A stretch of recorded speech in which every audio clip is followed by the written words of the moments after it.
Di bukunya mereka disebutkan tentang masalah Nabi Muhammad. Orang Cina juga pada waktu itu menunggu Nabi Muhammad. Kenapa orang Cina kenal Nabi Muhammad zaman dahulu?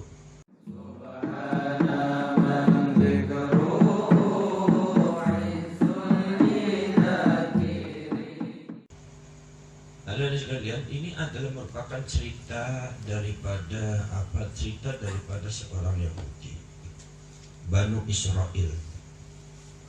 Banu Israel itu Nabi Yakub, anak keturunannya Israel.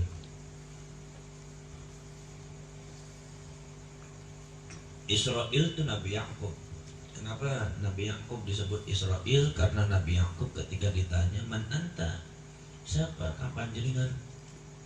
Jawabnya, "Anak Israel, saya adalah Israel." Apa Israel itu? Isra itu Abdun, il itu Allah. Israel artinya Abdullah, itu bahasa Ibrani. Jadi Banu Israel anak keturunannya manusia atau orang yang menyatakan dirinya hamba Allah. Anak keturunannya disebut Banu Israel. Nah, Banu Israel ini adalah keturunannya Nabi Yakub. Jadi kalau Banu Israel itu menyatakan dirinya bahwa dia itu keturunan Tuhan, anak Tuhan, itu salah, menyalahi konsep Banu Israel. Israel sendiri artinya apa? Abdullah, hambanya Allah. Jadi nggak mungkin disebut anak Allah. Orang Yahudi mengakunya dirinya anak Allah. Walaupun dalam satu tanda petik kadang-kadang ada sebuah pemahaman orang Nasrani menyatakan dirinya Nabi Isa adalah anaknya Allah. Kemudian juga orang Yahudi mengaku keturunan Allah. Itu sebetulnya keturunan dan anak itu pada waktu itu adalah satu penyebutan atas kasih sayang, atas makna kasih sayang. Jadi yang namanya anak buah itu bukan berarti buahnya punya anak. Ini anak buah saya, itu maksudnya adalah kasih sayang. Ini anak saya, ini anak didik saya. Jadi anak itu adalah tidak semua artinya adalah biologis, bahwa itu anak secara biologis. Anak ada artinya sebuah makna kasih sayang, kepercayaan dan lain. Memang orang Yahudi zaman dahulu disebutnya abnaullah, anak-anaknya Gusti Allah, karena orang Yahudi itu adalah satu kelompok komunitas masyarakat yang dipercaya oleh Allah Subhanahu wa taala, di mana wahyu diturunkan lewat para nabi, khususnya Nabi Musa, Nabi Isa, Nabi Daud, Nabi Sulaiman. Kitabnya ada Taurat, ada Injil, ada banyak. Mashahifur risalah para nabi banyak Banu Israel. Kebanyakan orang Yahudi itu memang bukan kebanyakan, dari nabi dan rasul banyak dari Banu Israel. Nabi Daud, Nabi Sulaiman, Nabi Ismail, sampai ke Nabi Musa, Nabi Harun, itu banyak Banu Israel. Sehingga orang Yahudi itu ketika biasanya Banu Israel yang jadi nabi, kemudian Allah Subhanahu wa taala memberikan informasi bahwasanya setelah Isa itu bakal ada nabi yang namanya Ahmad. Nabi Ahmad ini nabi terakhir. Nabi Ahmad ini adalah sahibus syafa'ah, yang memiliki syafaat dari Allah Subhanahu wa taala. Orang Yahudi mengharapkan kedatangan Nabi Muhammad. Kenapa mengharapkan? Karena di Taurat, di Injil jelas disebutkan, diajarkan oleh Nabi Isa dan Nabi Musa dan para nabi-nabi sebelumnya, bahwa Nabi Muhammad itu akan banyak keistimewaannya. Di antaranya adalah umatnya itu maghfurun lahu, gampang diampuni dosanya. Hanya mengucap kalimat la ilaha illallah, dosanya diampuni. Mereka kemudian terperanjat. Kenapa terperanjat? Karena betapa sulitnya di syariatnya Nabi Musa, Nabi Isa dan Nabi sebelumnya untuk mengampuni sebuah dosa. Berapa sulitnya. Orang Yahudi punya dosa satu, subhanallah, gledek diturunkan. Dosa satu dijadikan miskin fakir. Dosa satu belalang datang. Dosa satu panas terik matahari tersiksa. Itu hanya untuk mengampuni dosa satu. Salah satu contohnya apa? Salah satu contohnya adalah ketika salah satu hari Allah Subhanahu wa taala dan Nabi Allah Musa alaihissalatu wassalam melarang orang Yahudi dan Banu Israel untuk pergi ke pantai, untuk pergi ke laut. Orang Yahudi itu senang ke laut. Makanya sekarang keturunannya orang Yahudi juga senang di laut, senang di pantai, senang di laut cari ikan. Kemudian kata Nabi Musa dan kata Allah, boleh kalian tiap hari nyari ikan, tapi khusus hari Sabtu untuk ibadah kepada Allah. Jangan sampai ikan terus ikut hidupnya itu dunia terus. Ternyata tidak dilaksanakan. Hari Sabtu itu banyak yang pergi ke laut, akhirnya nyari ikan. Karena ternyata hari Sabtu itu Allah Subhanahu wa Ta'ala memberikan ujian dan cobaan, ikannya banyak. Akhirnya orang yang ngambil ikan itu mengatakan, oh itu orang yang ikut sama Musa bodoh itu kan. Orang Sabtu ini banyak ikannya. Biasanya setelah itu paila nggak ada ikannya, ini banyak sekali ikannya. Ada memaksa. Itu langsung turun adab pada Sabtu siksa langsung kunu kiradatan khasi'in. Jadilah kalian untuk monyet-monyet yang rendah, monyet yang hina, langsung keluar buntutnya, lompat-lompat jadi monyet. Salah satu itu jadi monyet, satunya itu salah, cuma punya kesalahan satu, kesalahan monyet. Umatnya Nabi Nuh satu kesalahan, badai tsunami, satu kesalahan. Langsung itu nggak nunggu 1 hari 2 hari, nggak nunggu tobat, nggak nunggu sodako, nggak untuk amal-amal yang sunnah yang lainnya, langsung jadi monyet. Untung kita ini jadi umatnya Nabi Muhammad, punya kesalahan banyak, nggak ada yang jadi monyet. Coba kalau kita itu bukan umatnya Nabi Muhammad, mungkin kalian udah jadi monyet semua, banyak ngelakuin kesalahan. Manusia lagi, monyet lagi, jadi manusia lagi, monyet lagi. Pagi jadi manusia, sore udah jadi monyet, malam udah jadi monyet, pagi-pagi jadi manusia dan monyet, berubah terus kayak Power Ranger, kalian berubah terus. Ada deh sekalian, itu diberikan luar biasa. Di sinilah kadang-kadang Allah itu memberikan peringatan kepada Banu Israel, ingatlah kalian nikmat Allah, ingatlah. Setelah kalian itu diberikan ini siksa, kemudian diselamatkan oleh Allah, jadi lagi manusia lagi, diselamatkan dari panas terik matahari, ada petir yang menyambar, selamatkan lagi. Kalian itu harus ingat, kalian harus ingat nikmat Allah yang besar. Apalagi nikmat Allah yang terbesar itu apa? Informasi di dalamnya ada, bakal datang Nabi Muhammad SAW, bahwasannya satu amal ibadah dihitungnya 10, ketika dosa satu ditunggu sampai tobatnya, tidak akan langsung disiksa. Itu sesuatu hal yang sangat dirundukan oleh orang Yahudi, orang Nasrani. Mana ini Nabi Muhammad? Maka mereka semua nunggu Nabi Muhammad semua. Nabi Muhammad datang nunggu, dipanggil-panggilnya itu Nabi Muhammad.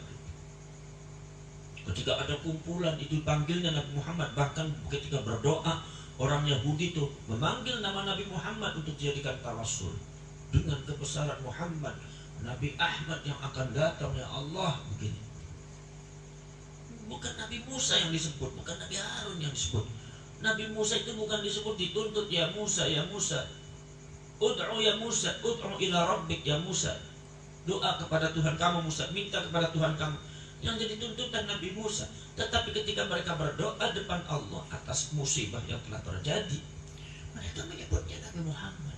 Dengan kebesaran Nabi Ahmad, dengan Nabi besar Nabi Muhammad, bukan dengan kehebatan Nabi Muhammad. Mereka sebetulnya menunggu Nabi Muhammad. Lah kemudian permasalahannya apa? Permasalahannya satu, mereka punya angan-angan kalau Nabi Muhammad atau Nabiullah Ahmad alaihissalam itu dari kalangan mereka orang Yahudi. Begitu Nabi Muhammad turun diutus oleh Allah, lahir ternyata bukan dari orang Yahudi, dari kalangan orang Arab, dari bangsa Semit. Di bangsa Semit itu adalah selalu bertentangan dengan orang Yahudi. Orang Yahudi tinggi besar, orang Semit tinggi badannya kecil. Makanya selalu orang Yahudi membanggakan, mereka tidak punya kelebihan, harta lebih banyak kami, gagah kami, ganteng kami, tenaganya lebih kuat. Selalu orang Yahudi seperti itu. Kuatul badan, kemudian jamalul wajah, kemudian tamamul a'dha, sempurnanya badan itu mereka jadi andalan. Bukan sekedar kekayaan. Jadi orang Yahudi itu sebetulnya sama Nabi Muhammad mengakui dia kenal sama Rasulullah, sering disebut. Maka kata Allah mengatakan ya'rifunahu kama ya'rifuna abna'ahum. Sebetulnya mereka itu ngerti, kenal sama Nabi Muhammad seperti kenal kepada anak-anak mereka. Sifatnya Nabi Muhammad itu bakal ada dengan bapaknya namanya Abdullah, kemudian ibunya namanya Aminah. Ini dikenal oleh Banu Israel. Ada sekalian,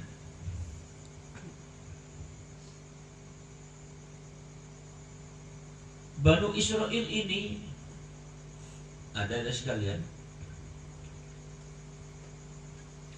ini kemudian menyebar kemana-mana. Kalau kalian baca kitabnya Kamal Shalibi, mungkin Kamal Shalibi itu non-Islam, non-Muslim, tetapi itu bukunya bagus mengkaji tentang masalah siapa itu Banu Israel dengan bukti-bukti adat budaya yang nyata yang disesuaikan. Ternyata Banu Israel itu tidak ada di Timur Tengah aja, di Israel aja.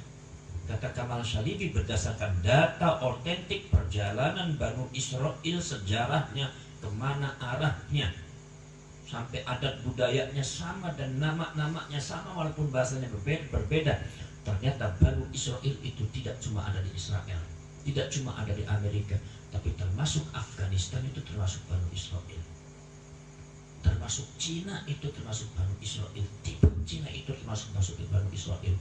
Itu banyak yang menunjukkan bahwasanya adat budaya termasuk puasa dan nama-nama ketika diterjemahkan itu persis Banu Israel.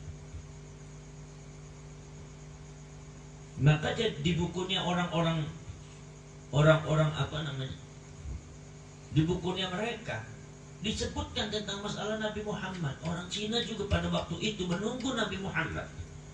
Kenapa orang Cina kenal Nabi Muhammad zaman dahulu? Kenapa mereka menunggu Nabiullah Ahmad dengan bahasa mereka, bahwasanya Nabi Ahmad bakal datang.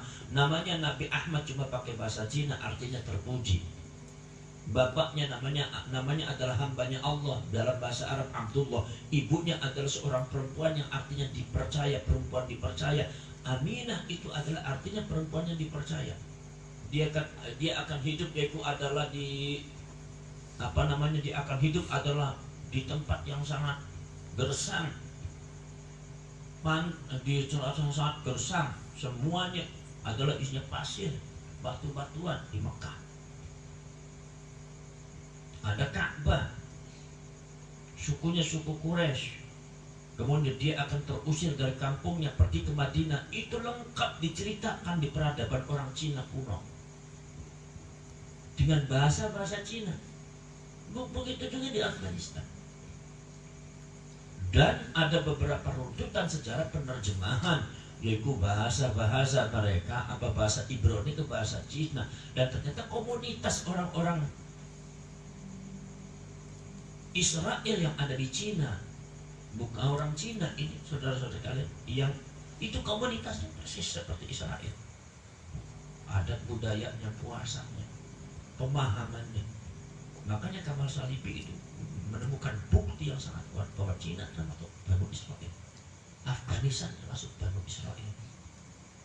Ternyata Banu Israel itu banyak sekali. Maka ada mengatakan, kalau sebab kalian baca sejarahnya, bahwa orang Cina itu adalah menunggu Nabi Ahmad dengan sifat-sifat. Di antara Nabi Ahmad itu adalah turunnya adalah di daerah yang sangat gersang, penuh dengan padang pasir. Kemudian banyak ontanya dan banyak kormanya. Maka kemudian dihariskan ributlah pada waktu itu.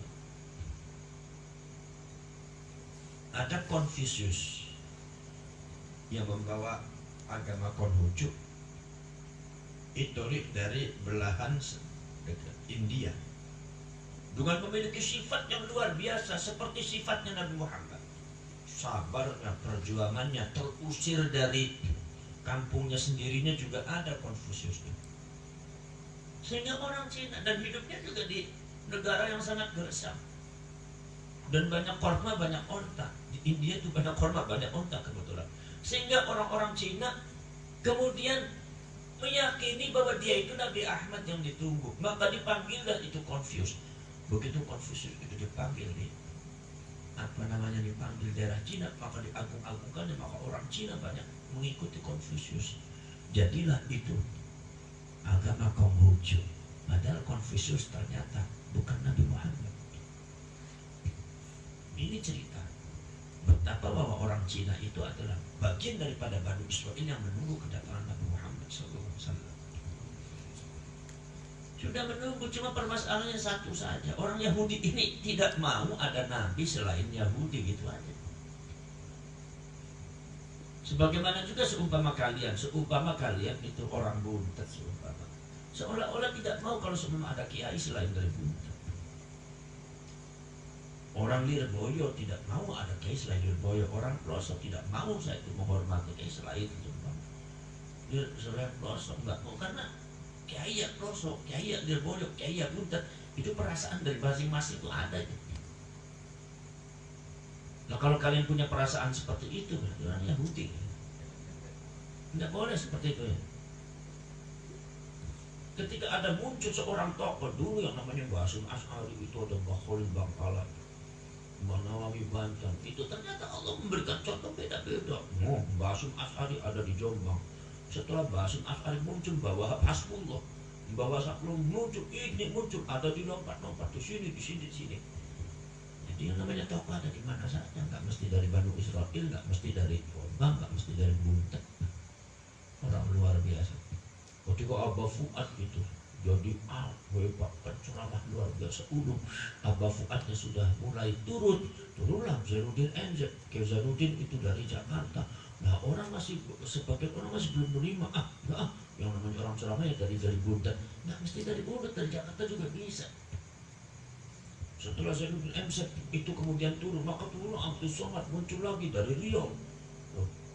Orang Jakarta nggak mau itu dulu Abdul Somad tuh.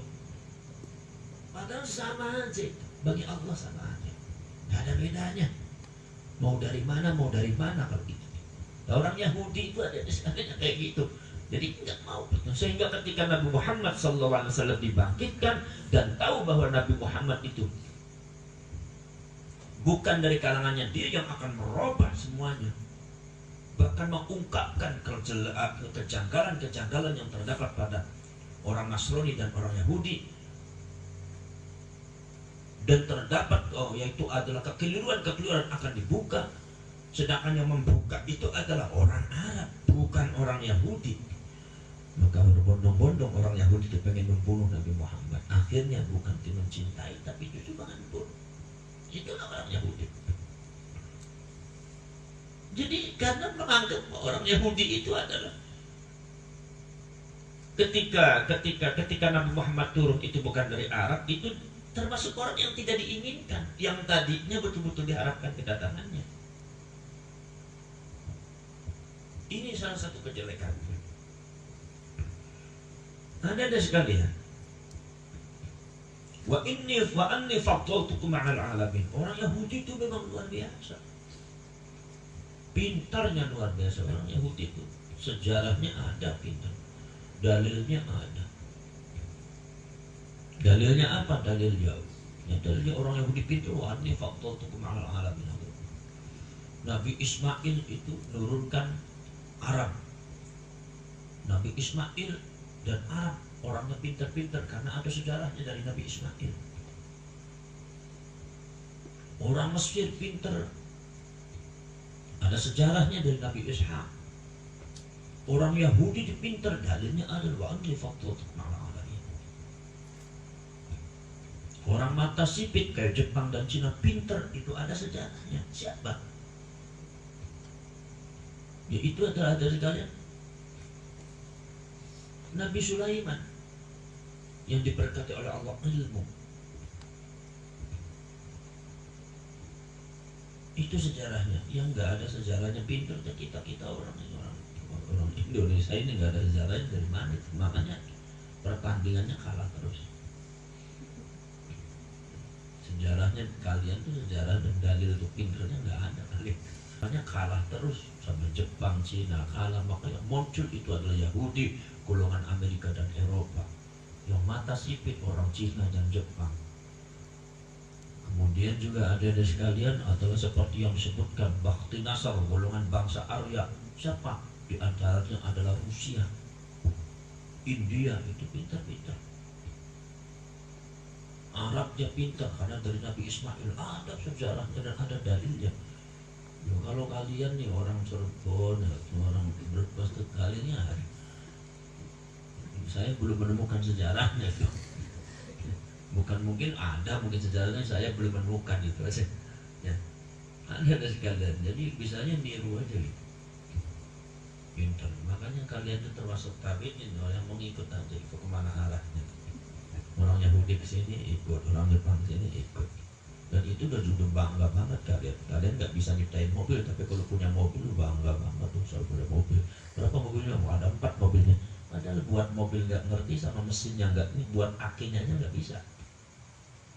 Ketika mobilnya rusak, sudah bawa bengkel, baru cudang-cuding lah. Cuma bisanya cudang-cuding kayak gitu. Nah, kalian orang Jepang luar biasa, itu orang Eropa luar biasa. Lah kita itu kan tabiin aja, tabiin, jadi hanya penikmat sejarah aja kita, penikmat aja kita. Budaya-budaya konsumeris itu adanya di Indonesia. Kita tidak bisa tidak bisa buat pesawat, tapi ya kita ya sudah senang banget kalau udah naik pesawat. Oh, bangga banget tuh, masya Allah. Dari mana udah sana? Pakai pesawat, hebat kamu terbang terus pakai pesawat. Itu disebut terbang terus, udah bangga sekali, udah jalan udah kayak gini aja. Padahal buat terbang, buat pesawat nggak bisa. Jangankan buat pesawat, buat bannya pesawat satu juga nggak bisa.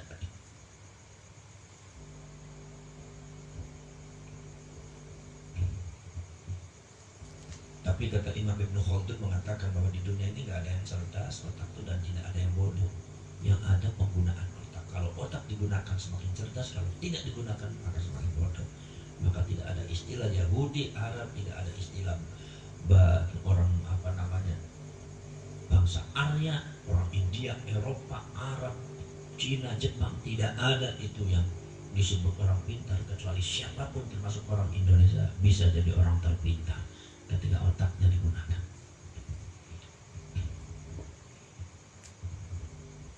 Kata Imam Ibn Khaldun mengatakan bahwasanya penggunaan asah otak yang paling baik itu ada setelah subuh.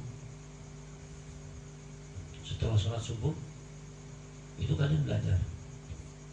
Makanya di sini diwajibkan setelah subuh murojaah untuk mencerdaskan otak kalian. Coba saja kalian. Dulu saya itu kalau seumpama mau ujian, mau semester, itu saya selalu belajar subuh. Malam saya pelajari, subuh saya ulangi.